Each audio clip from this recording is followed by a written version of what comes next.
Elon Musk sitting down for an exclusive interview, a fascinating interview, alongside 7 members of the DOGE team, giving a peek behind the curtain of President Trump's cost-cutting department. It was a riveting 50 minutes. The team consists of a wide range of experts, including a former rocket scientist and one of the co-founders of the rental site, a billionaire himself from Airbnb. So the DOGE team also consists of engineers and all have the same goal, to slash wasteful government spending. All right, guys, you gotta see this. Elon Musk and his DOGE team just sat down with Fox News and absolutely obliterated the corruption and waste in our federal government.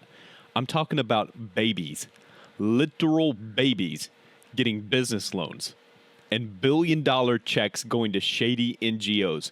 Guys, this is the kind of stuff that makes your blood boil. But Elon, he's not just talking, guys. He's doing something about it. This might be the most important government revolution that we've seen since the founding fathers. Watch this. The ways that the government is defrauded is that the computer systems don't talk to each other. So if the computer systems don't talk to each other, then you can exploit that gap. And fraudsters exploit that gap to take advantage. For example, there were over $300 million of small business administration loans that has been given out to people under the age of 11. Well, actually, to add to it, it's $300 million under the age of 11 and over $300 million to over the age of 120. Definitely. Small business loans. Correct. Yes. The oldest American is 114. So it's safe to say if their age is 115 or above, they're fake. Or they should be in the Guinness Book of World Records. And we should not be giving out loans to babies.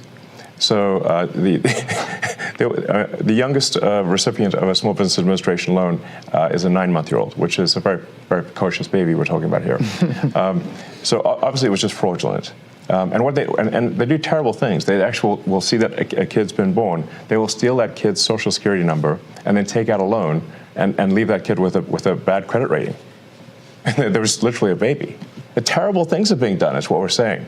And we're stopping these terrible things. And you can stop it? I mean, we are stopping it. The reason this is happening is because the two systems are not talking to each other. Yes. Right? And so you don't know at the Small Business Administration that you're giving a loan to a 9-month-old, which happened in one case, because you're not cross-referencing that with the Social Security Administration data that has birth dates. So that very, very simple fix eliminates tremendous fraud. And that there are multiple systems across the government where the systems are not speaking with one another. And if you just solve that simple problem, you would solve a huge amount of fraud. Are you surprised? So one of the ways that, like one of the key tricks that the fraudsters pull is that they will use the fact that someone is marked as live, and as sort of just that Social Security number is marked as live in Social Security, and then get disability and unemployment insurance for a dead person. Because the databases don't talk to each other, all they got was from Social Security is like, is this person alive?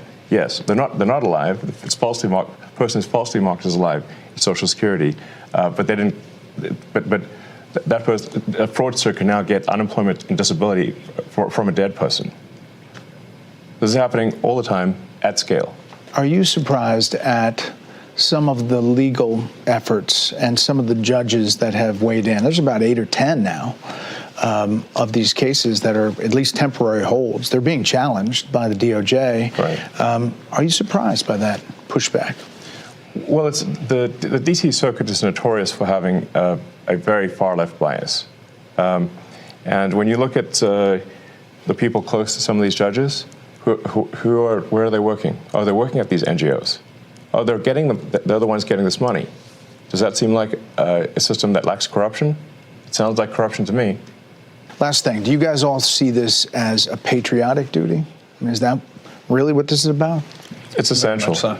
Very much so. I do, 100%. I was running 5 businesses in Houston, and I left that. I left great people to do this, and my wonderful wife said, go for it, and here I am. But I feel like this is me giving back to the country.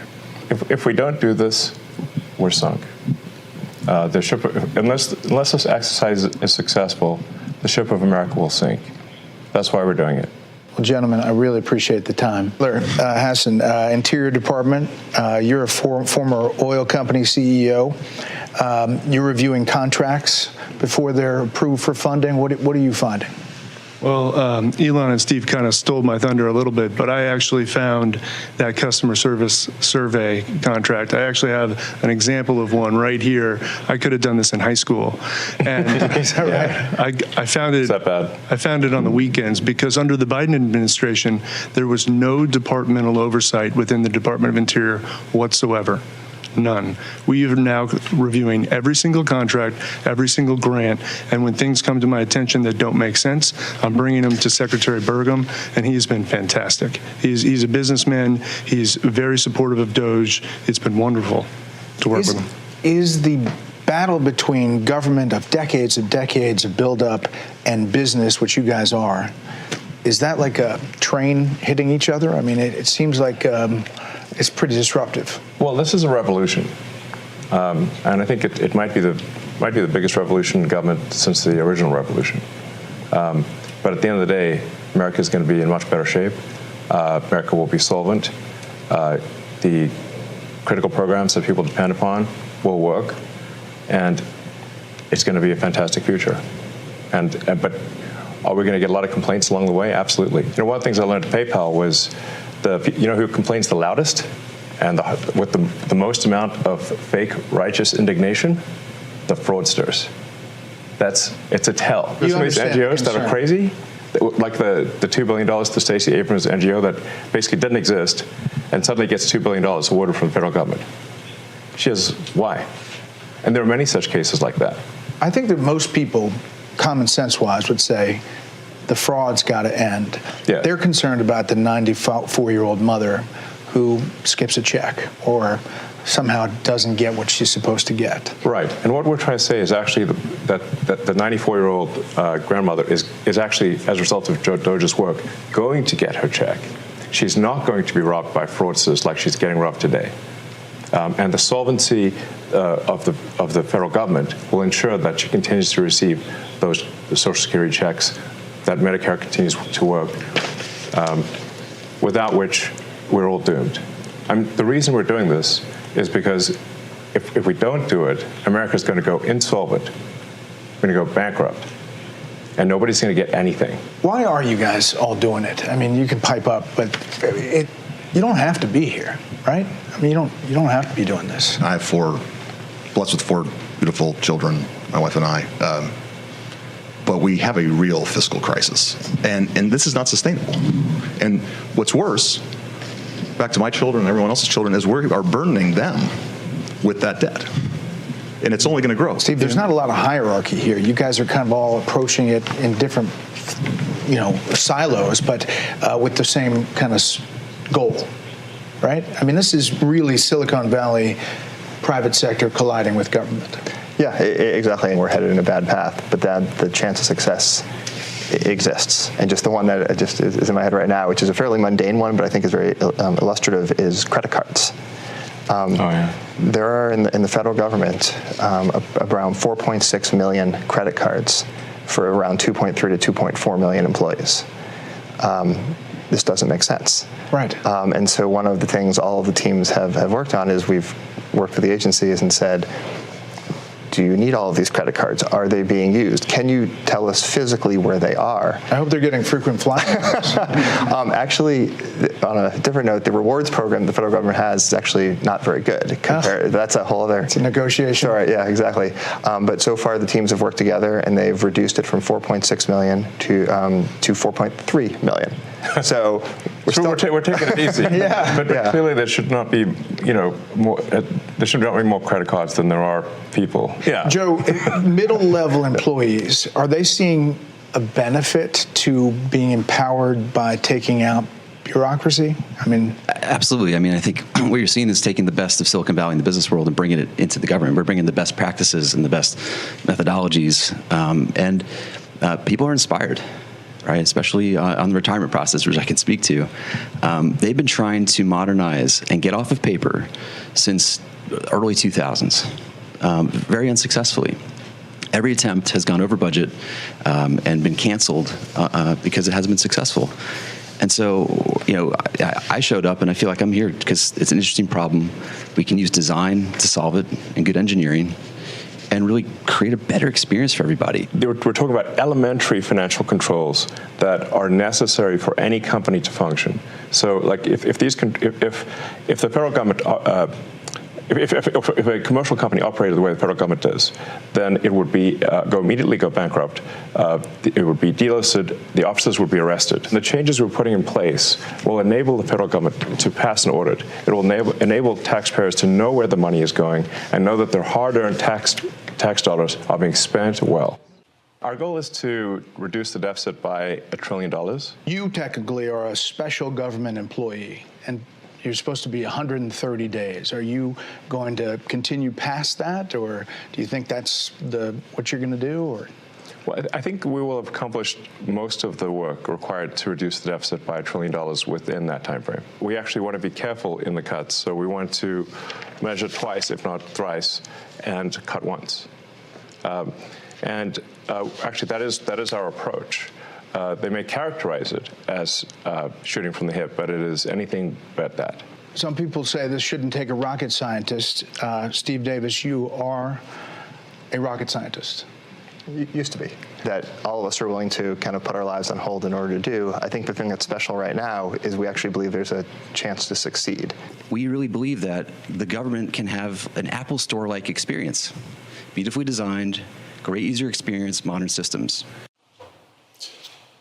All of these people look so normal, but so brilliant at the same time. I mean, it just casually says, well, I used to be a rocket scientist. Yeah. And now we're getting free resources of some of the smartest individuals in our country.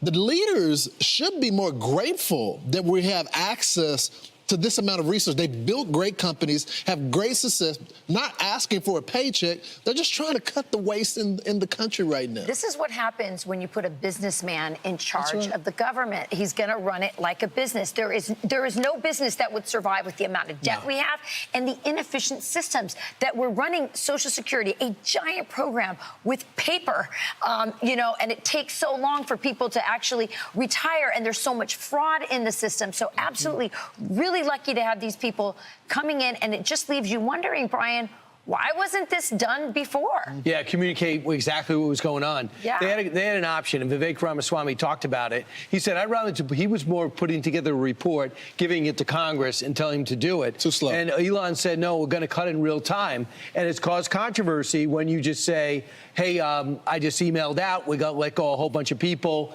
That was before the secretaries got in place. Now that the secretaries are in control of their department, and now they're going to the Pentagon and Social Security, but they're not cutting benefits. And they're cutting out how many, for example, 120-year-olds are getting Social Security checks, and how many 9-month-olds are getting small business loans. There's no way for them to check what's going on. They also said there was no way of checking where any of the money was going.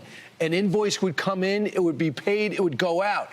They couldn't believe what they were witnessing, and that made them they gave them more of a sense that they got to fix this because it was he believed, so easy to fix. They have a computer system that handles billing that is 50 to 60 years old, that is so hard. One bank account. Even to update it, you couldn't train people on it. So they can come in there and modernize it in real time.